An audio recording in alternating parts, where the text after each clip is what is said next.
నేను ఇతన్ని చంపేదానికి కారణం ఏంటి?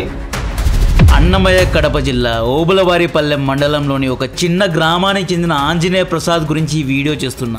యాక్చువల్లీ ఈ వీడియోను కువైట్ ప్రసాద్ ఇష్యూ యొక్క రీచ్ను పెంచడానికి చేస్తున్నా. ఈ ఇన్సిడెంట్ అనేది ఆంధ్రప్రదేశ్ ముఖ్యమంత్రి చంద్రబాబు నాయుడు గారికి, deputy chief minister Pawan Kalyan గారికి చేరేంత వరకు షేర్ చేయండి. తన కూతురి కోసం ఒక తండ్రి ఎంత దూరానికైనా వెళ్ళగలడు.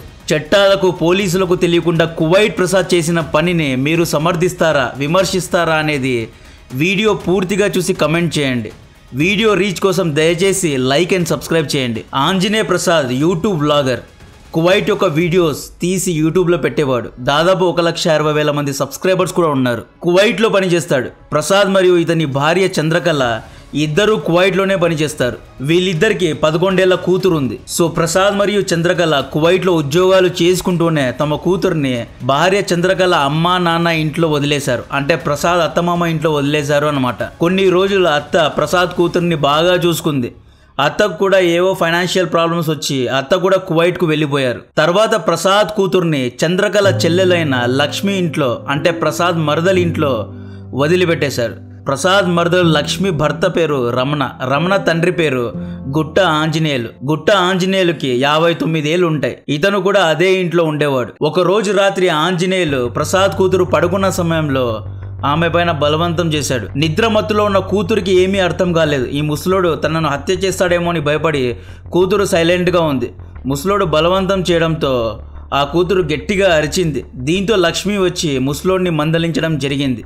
తక్షణమే లక్ష్మి తన అక్క చంద్రకళకు కాల్ చేసి తమ కూతుర్ని కువైట్కు తీసుకుపో అని చెప్పింది. ఇక్కడ ఈ అమ్మాయి అడ్జస్ట్ కావడం లేదు అని చెప్పింది. లక్ష్మి మరియు లక్ష్మి భర్త రమణ ప్రసాద్ కూతుర్ని బెదిరించారంట.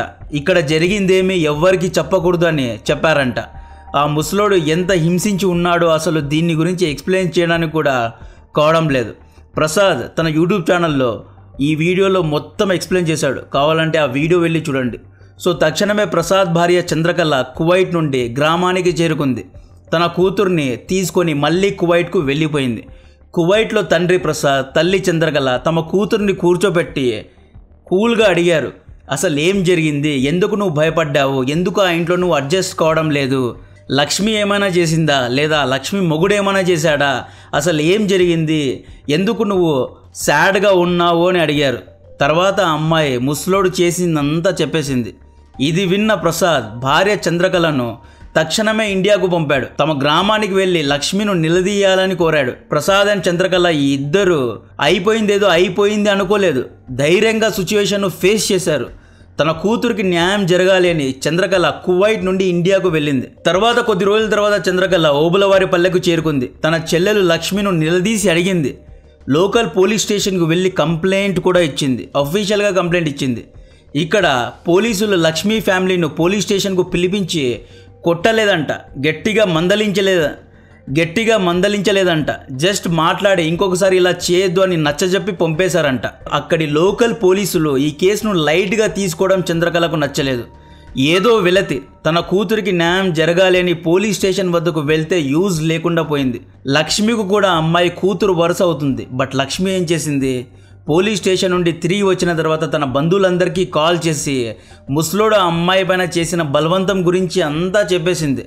చంద్రకళ మా పైన పోలీస్ స్టేషన్లో కంప్లైంట్ ఇచ్చింది, మేము పోలీసులకు తిరిగి డబ్బులు ఇచ్చి పోలీస్ కేసు నుండి బయటపడ్డాము, మేము పోలీసులకు డబ్బులు ఇచ్చాము, ఇంత పెద్ద రాద్ధాంతం చేసింది అన్నట్లు బంధువులందరికీ చెప్పేసింది. ఈ రకంగా ప్రసాద్ అండ్ చంద్రకళ పరువు పోయేలాగా లక్ష్మి చేసింది. దీంతో చంద్రకళ మళ్ళీ పోలీస్ స్టేషన్కి వెళ్ళి కంప్లైంట్ చేసింది. ఇలా నా చెల్లెలు బంధువులందరికీ వెళ్ళి చెప్తోంది, పోలీసులకు డబ్బులు ఇచ్చి కేసు కొట్టేసింది అని చెప్తోంది అని చంద్రకళ పోలీసులకు కంప్లైంట్ చేస్తే పోలీసులు మళ్ళీ లక్ష్మికి కాల్ చేసి నువ్వెందుకు నీ బంధువులకు కాల్ చేస్తున్నావు, మేము నీ దగ్గర డబ్బులు తీసుకున్నామా, ఎందుకు అబద్ధాలు చెప్తున్నావు అని నిలదీశారు, తిట్టారు.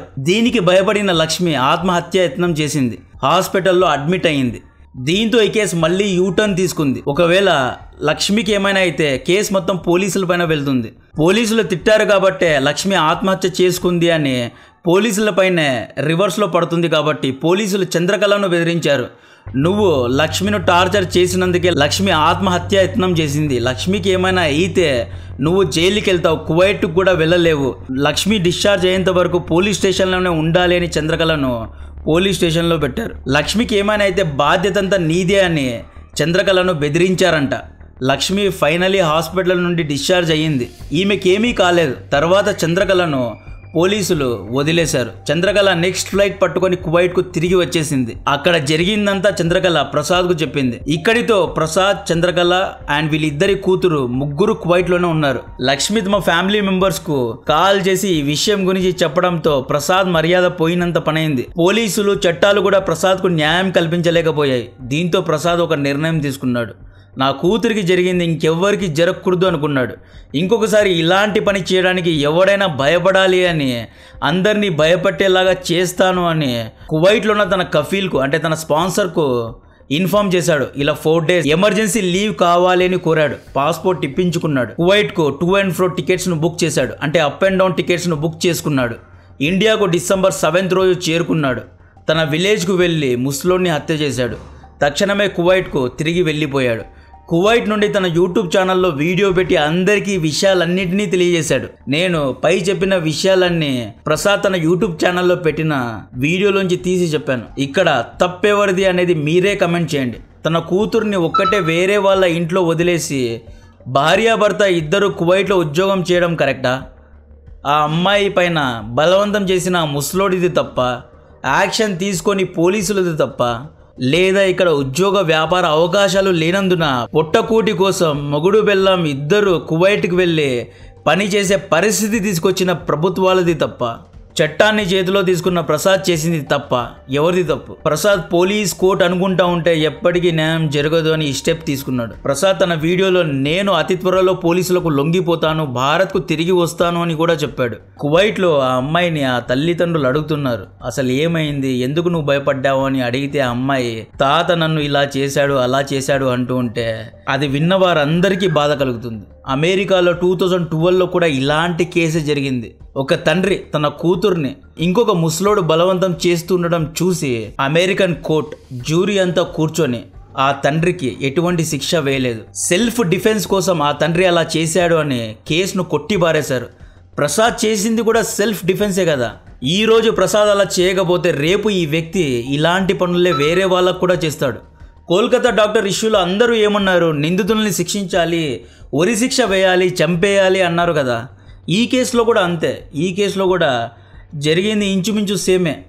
కోల్కతా డాక్టర్ ఇష్యూలో ఆ అమ్మాయి పడుకున్న అమ్మాయి పైన బలాత్కారం చేశారు.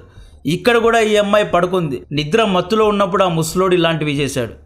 ఆ కూతురి తప్పు ఏమీ లేదు. తన తల్లిదండ్రులు తమ ఉద్యోగ అవకాశాల కోసం కువైట్లో వెళ్ళి పనిచేస్తున్నారు. ఆ అమ్మాయికి వేరే దారి లేదు. మన వాళ్ళే కదా, మన బంధువులే కదా, చూసుకుంటారు, మనోళ్ళే అనుకొని పడుకుంది. అమెరికాలో ఆ తండ్రి చేసిన పనే కదా ప్రసాద్ చేశాడు. ప్రసాద్ ఏమీ కొత్తగా ఏమీ చేయలేదు కదా. పొట్టగొట్టి కోసమే వీళ్ళు తమ కూతుర్ని వదిలి కువైట్కు పోయారు. ఇక్కడ ఉద్యోగ అవకాశాలు ఉంటే వీళ్ళెందుకు గల్ఫ్ దేశాలకు వెళ్ళి పనిచేస్తారు? గల్ఫ్కి వెళ్ళి కేవలం 25, 30, 40 వేల శాలరీస్ కోసం పనిచేసే పరిస్థితి ఇప్పుడు ఉంది. మీరు మహారాజా ఫిల్మ్ చూసారా? నెట్ఫ్లిక్స్లో ఆ మూవీ ఉంటుంది. ఇంకా చూడకపోతే తక్షణమే వెళ్ళి చూడండి. మహారాజా ఫిల్మ్లో హీరో విజయ్ సేతుపతి తన కూతురి కోసం పోలీస్ వ్యవస్థనే కన్ఫ్యూజ్ చేస్తాడు. పోలీస్ వ్యవస్థనే వాడుకుంటాడు. ఆ ఫిల్మ్లో విజయ్ సేతుపతి అసలు పోలీసులనే నమ్మడండి. పోలీసులకు తెలియకుండా కేసును తానే రిజాల్వ్ చేసుకుంటాడు. తన కూతురి పైన అత్యాచారం చేసిన వాళ్ళని తానే హత్య చేస్తాడు. ఆ ఫిల్మ్లో ప్రీ క్లైమాక్స్లో ఒక సీన్ ఉంటుంది. పోలీసే చెప్తాడు, బలవంతం చేసిన వాడిని ఊరికే వదిలేస్తావా అని చెప్తాడు. ప్రీ క్లైమాక్స్ సీన్ చూడండి. నేను స్పాయిలర్స్ ఇవ్వడం లేదు. ఆ మూవీ చూడకపోయింటే తక్షణమే చూడండి. మహారాజా ఫిల్మ్లో ఏదైతే జరిగిందో ప్రస్తుతం ప్రసాద్ జీవితంలో కూడా అదే జరిగింది. మహారాజా ఫిల్మ్లో నేషనల్, బట్ ఇది ఇంటర్నేషనల్ అంటే కువైట్ నుండి ఇతను వచ్చాడు. కువైట్ నుండి వచ్చి ఇక్కడ అంతా చేసి మళ్ళీ కువైట్కి వెళ్ళిపోయాడు. చట్టపరంగా చూసుకున్నా ఇతను చేసింది తప్పే. మొత్తం ఇష్యూ గురించి పోలీసులు విచారించాలి. ప్రసాద్ చెప్తోంది కరెక్టా కాదా? ఇతను వేరే ఫ్యామిలీ ఇష్యూస్ను దీనికి లింక్ చేస్తున్నాడా? ఇందులో ఎన్ని నిజాలు ఉన్నాయి?